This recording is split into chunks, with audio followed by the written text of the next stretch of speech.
እዋናዊ ሓበሬታ ብዛዕባ ሓድሽ ኖቨል ኮሮና ቫይረስ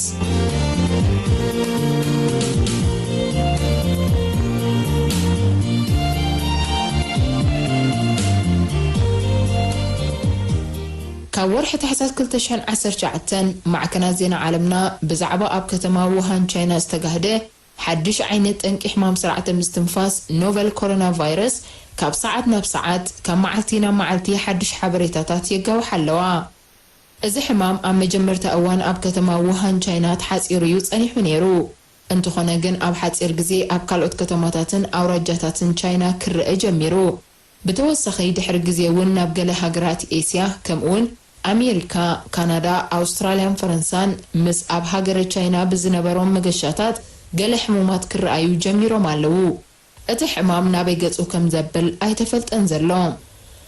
ኖቨል ኮሮና ቫይረስ ካብ ዓሌት ኮሮና ቫይረሳት ሓደ ኮይኑ ቅድሚ ሕጂ ኣብ ደቂ ሰብ ዘይተረኣየ ጠንቂ ሕማማት ኣብ ሰብን እንስሳታትን ኮይኑሎ። በብደረጅኡ ካብ ዝቐለለ ጉንፋዕ ክሳብ ኣስጋኢ ዝኾነ ምልክታት ሕማም ስርዓተ ምስትንፋስ ዘኸትል ኮይኑ ክሳብ 27 ጥሪ 2020 ዓመተ ምህረት ልዕሊ 4500 ዝሓመሙ 106 ሰባት ድማ ዝሞቱ ተመዝጊቦም ኣለዉ። እዚ ሕማም ካብ ሕሙም ሰብ ናብ ጥዑይ ሰብ ኣብ እዋን ምስዓልን ምህንጣስን ብመንገዲ ስርዓተ ምስትንፋስን ምትንኻፍን ዝመሓላለፍ ሕማም ናይ ቀጻሊ ኣንፈቱን ሳዕቤኑን ንምፍላጥ ክኢላታት ኣብ ቀጻሊ ምርምራት ይርከቡለዉ። እዚ ሕማም ብዝያዳ ኣብቶም ዕድመ ዝደፍኡ ናይ ምክልኻል ዓቕሞም ዝጎደለ ሕዱራት ሕማማት ናይ ሳምቡእ ኩሊትን ሽኮርያን ዘለዎም ሰባት ብዝያዳ ነዚ ሕማም ዝተቃልዑ እዮም። ኩለን ሃገራት በብመንገደን ነዚ ሕማም ንምክልኻል ናብ ሃገራትን ብመገሻ ዝኣትዋ ጋይሽ ዘድሊ ጥንቅቐን ምድላዋትን ክገብራ ግድነታዊ እዩ። ኣብ ኤርትራ ድማ ሚኒስትሪ ጥዕናን ኩሎም መንግስታውያን ትካላትን ካልኦት መሻርክትን ብምውሃድ ዘድሊ ምድላዋት ብምግባር ነዚ ሕማም ዝምልከት እዋናዊ ሓበሬታ ብዝተፈላለየ መተሓላለፊ መስመራት ማለት ብሬድዮ፣ ብጋዜጣን ቴሌቪዥንን ሓበሬታ ክህብ ጸኒሕሎ። ህዝብን ሞያውያን ጥዕናን ኣፍልጦም ብዛዕባ እዚ ሕማም ንምብራኽ ጎስጓሳትን ስልጠናታትን ንምክያድ ምድላዋት ተወዲኡሎ። ኣብ ኣህጉራዊ መዕርፎ ነፈርቲ ኣስመራ ንኣተውቲ ኣጋይሽ ናይ ረስኒ መርመራታት ብስሩዕ ይካየድ ኣሎ።